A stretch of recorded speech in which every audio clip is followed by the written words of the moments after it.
Okay, so for this video, we are basically here to chew bubblegum and kick ass and review this movie. And we're all out of bubblegum. Okay, so this movie is a John Carpenter classic, 1988. So the end of the 80s, and it stars Roddy Piper, Keith David, and Meg Foster. So Roddy Piper in one of probably the most well-known of his films. A fantastic fucking movie. Cult classic. Definitely cult classic. Rest in peace, Roddy Piper. And, now the reason that we are reviewing it is because, as my colleague said, Roddy Piper just died last week.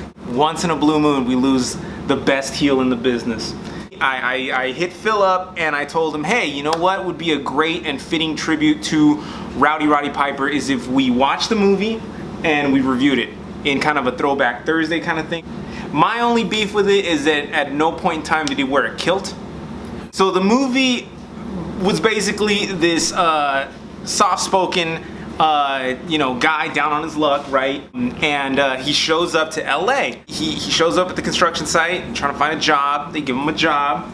He meets what's the dude's name? I forgot. Keith David. They end up going to this kind of like a refugee camp in 1988 Los Angeles.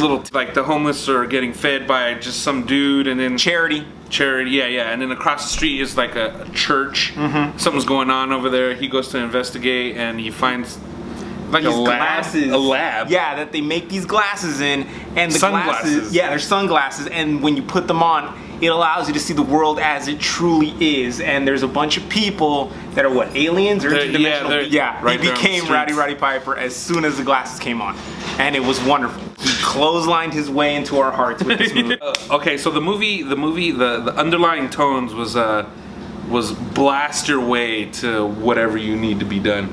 What I liked about it, it showed these two guys, they're fighting, I guess there's like a signal being pumped out, getting people to just conform, and they're fighting conformity, and they're fighting like the norm, like people just want you to lay down and die, and these guys are fighting against that, and I thought that was really cool. Yeah, and it was another thing about selling out.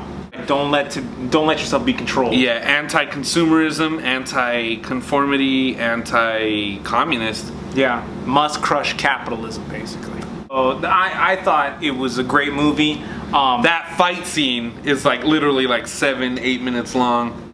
The fight scene in the movie wasn't even against the bad guys. No, he was trying to get the dude to put these sunglasses on to see the truth. Believe him. Yeah. Okay, so when it comes to rating this movie, how many skulls would you give it, Luis?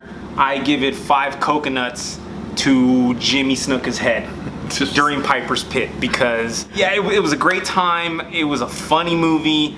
You know, you take it for what it is. It's not the most elegant movie ever made.